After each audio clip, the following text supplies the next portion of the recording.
Very good morning students. आज का जो हमारा टॉपिक है वो स्टैंडर्ड कॉस्टिंग पे बेस्ड है और हम इससे आज एनालिसिस ऑफ वेरिएंस वाला जो चैप्टर है उसको स्टार्ट करने जा रहे हैं। देखिए, वर्तमान जो समय है इसमें अभी कट थ्रोट कंपटीशन चल रहा है कि मैक्सिमाइजेशन ऑफ प्रॉफिट पे बेस्ड है कि प्रॉफिट को ज़्यादा से ज़्यादा किया जाए। इसके लिए जो अवेलेबल रिसोर्सेज है उसको एफिशिएंटली यूज़ किया जाए by small business enterprises or big enterprises। और इसके लिए सबसे पहले अगर प्रॉफिट को मैक्सिमाइज करना है तो सबसे पहले हमें कॉस्ट का ध्यान देना पड़ता है। तो इस स्टैंडर्ड जो कॉस्टिंग है is one of the most important technique for the same. For this purpose, standard costs are predetermined. In other words, standard costing is one of the system of planning cost in advance। आशय जो standard costing होती है ये एक pre determine यानी पूर्व निर्धारित लागत है और हम ये अज्यूम करके चलते हैं किसी भी प्रोडक्शन का जो बेस है उसमें किसी भी प्रोडक्शन को अगर अफेक्ट भी करता है कोई फैक्टर तो भी हमारी इतनी कॉस्ट आएगी। हम पहले से ही पूर्व में निर्धारित कर लेते हैं इस लागत को। इसके लिए कई तरह की हमारे डेफिनेशंस भी दी गई हैं, जैसे standard costing is a predetermined cost in which is computed in advance of production on the basis of specification of all the factor affecting cost. साथ ही साथ हार्वर्ड और ब्राउन और हार्वर्ड ने भी अपनी डेफिनेशन दी है, the standard cost is a predetermined cost which determines the what each product और service should cost under given circumstances, कि एक निर्धारित पूर्व लागत क्या होगी एक दिए हुए सर्कमस्टांसेस में। इसमें इस कॉल्ट की भी डेफिनेशन है कि standard cost may be defined as a normal cost both for individual under इसमें excluding the cost of faulty work and other excess cost and for the processes and business as a whole। तो इस प्रकार से किसी भी output की efficiency और इसको निर्धारित करने के लिए स्टैंडर्ड कॉस्ट जो पूर्व निर्धारित लागत है उसका आभास किया जाता है। इसके बाद इसको निकालने के बाद इस स्टैंडर्ड कॉस्टिंग में हम पढ़ेंगे analysis of variance. Analysis of variance when standard cost is compared with the actual cost, the difference is known as variances. Variances का मतलब होता है विचरण। जब हम एक पूर्व निर्धारित लागत यानी स्टैंडर्ड कॉस्ट को अज्यूम कर लेते हैं कि किसी भी प्रोडक्शन की गिवन सर्कमस्टांसेस में ये कॉस्ट होगी, तो इसका जो फिर उसके बाद जो आउटकम में एक्चुअल कॉस्ट हमें मिलती है इन दोनों को कंपेयर किया जाता है। तो basically analysis of variance is मतलब standard cost is when compared with the actual cost. हम वास्तविक लागत का अगर स्टैंडर्ड लागत से अगर तुलना करेंगे तो जो बीच में जो डिफरेंस आएगा ये लागत ज़्यादा भी हो सकती है और कम भी हो सकती है। इसको हम एनालिसिस ऑफ वेरिएंस कहते हैं। वेरिएंस यानी विचरण, दो लागतें एक्चुअल और स्टैंडर्ड लागत के बीच का जो अंतर होता है हम उसको वेरिएंस कहते हैं। ये जो वेरिएंसेस होते हैं ये हमारे पास तीन तरह के वेरिएंसेस होंगे और जब हम इन तीनों वेरिएंसेस को पढ़ेंगे तो इसमें पहला वेरिएंस होगा आपका जनरल वेरिएंसेस, फिर उसके बाद कॉस्ट एलिमेंट वेरिएंसेस और इसके बाद होगा हमारा टर्नओवर और मार्जिन वेरिएंसेस। सबसे पहले हम जनरल वेरिएंसेस की बात कर रहे हैं। These variances are applicable with all cost and turnover variances। जब हम cost एलिमेंट और टर्नओवर वेरिएंसेस को निकालेंगे तो इसके साथ भी लागू होगा। इसकी जो कंडीशंस होती हैं वो होती है फेवरेबल या एडवर्स। यानी इफ़ मतलब आप देखिए कि एक्चुअल कॉस्ट अगर लेस है हमारी स्टैंडर्ड कॉस्ट है तो it means actual cost is less than standard cost, it means this is favourable condition, this is very favorable variance। suppose if actual cost is more than standard cost, अगर actual cost आपकी ज़्यादा है standard cost से, that is called adverse variance। इसके बाद controllable variance होता है।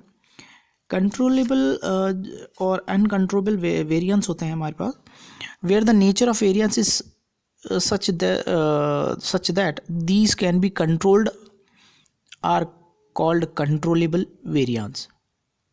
अगर हम किसी को कंट्रोल कर सकते हैं दैट इज़ कंट्रोलेबल वेरिएंस होता है। अगर हम किसी नेचर के अकॉर्डिंग हम उसको कंट्रोल नहीं कर पाते हैं तो that is uncontrollable variance.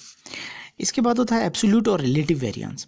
When variance is expressed in monetary values it is absolute variance. अगर मॉनेटरी वैल्यू के अंदर हम किसी भी वेरिएंस को शो कर रहे हैं तो वो एब्सोल्यूट वेरिएंस होता है, और यदि अगर हम परसेंटेज में शो कर रहे हैं तो वो रिलेटिव वेरिएंस होगा।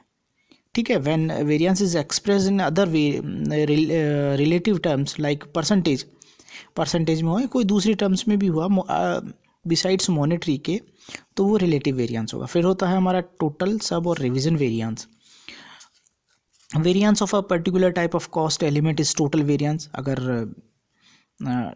कॉस्ट एलिमेंट पर हमारा अगर बेस्ड है टोटल तो वो टोटल वेरिएंस है। While is it's further division into various सब पार्ट। अगर सब पार्ट्स में डिवाइडेड है कोई वेरिएंस, अगर छोटे छोटे पार्ट में डिवाइड है तो दैट इज सब वेरिएंस। फिर उसके बाद आता है change in division into various sub parts is sub variance, और change in variance due to new situation. अगर कोई न्यू सिचुएशन में अगर वेरिएंस को चेंज होता है तो दैट इज रिवीजन वेरिएंस। इसके बाद भी कई दूसरे हमारे पास वेरिएंसेस भी होते हैं, जिससे आपका ऑपरेटिंग वेरिएंस है, प्लानिंग वेरिएंस है, क्वालिटी वेरिएंस है, मार्केट वैल्यू वेरिएंस है, मार्केट शेयर वेरिएंस है, मार्केट साइज वेरिएंस होता है, मार्केट कॉस्ट वेरिएंसेस होता है। आज जो हम बात करेंगे वो सबसे पहले वाले वेरिएंस की बात करेंगे, variance of cost element. The difference between standard cost and actual cost में be segregate element wise direct material cost. अगर हम चाहें तो स्टैंडर्ड कॉस्ट और एक्चुअल कॉस्ट को अगर सेग्रीगेट करना चाहें उनके डिफरेंसेस को, तो हम डायरेक्ट मटेरियल कॉस्ट के आधार पर भी कर सकते हैं, डायरेक्ट लेबर के आधार भी कर सकते हैं, और ओवरहेड वेरिएंस के आधार पर भी कर सकते हैं। Different variances are used in different industry. सब अपने अपने हिसाब से सब वेरिएंसेस को यूज़ करते हैं। थ्योरेटिकली दीज में B number of variances, but most commonly used variances may be summarized as below.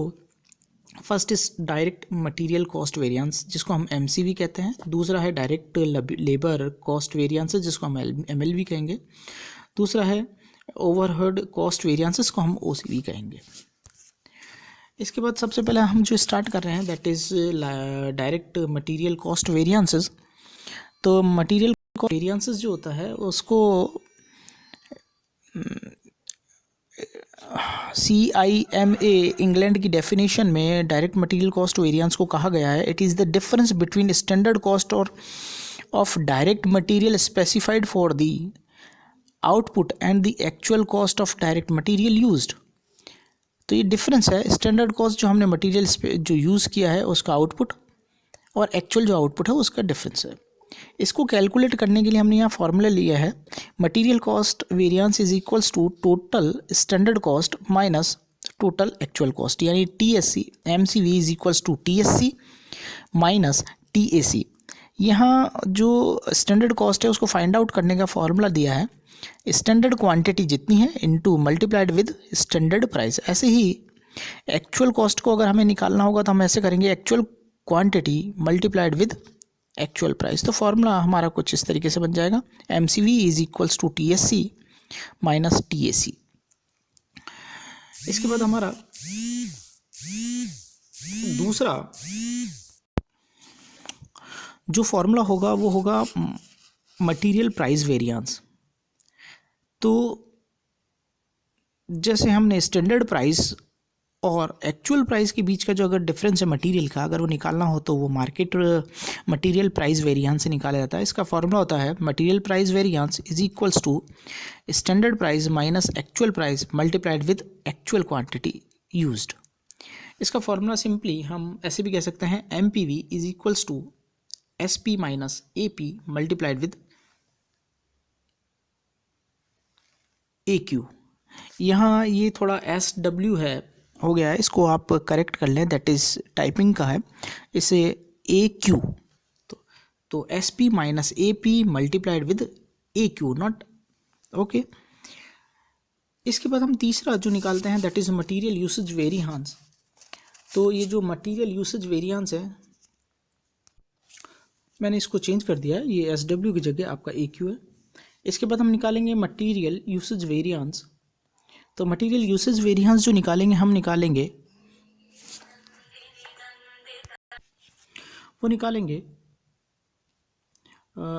Material usage variance को हम MUV कहेंगे। तो MUV is equals to standard quantity minus actual quantity multiplied with standard price, यानी MU is equals to SP minus AQ into SP। ये यहाँ आज हमने कुछ फॉर्मूले किए हैं, कल हम कुछ और फॉर्मूले भी इसके साथ करेंगे और साथ ही साथ इसके प्रैक्टिकल सॉल्यूशन पर भी ध्यान देंगे। Thank you.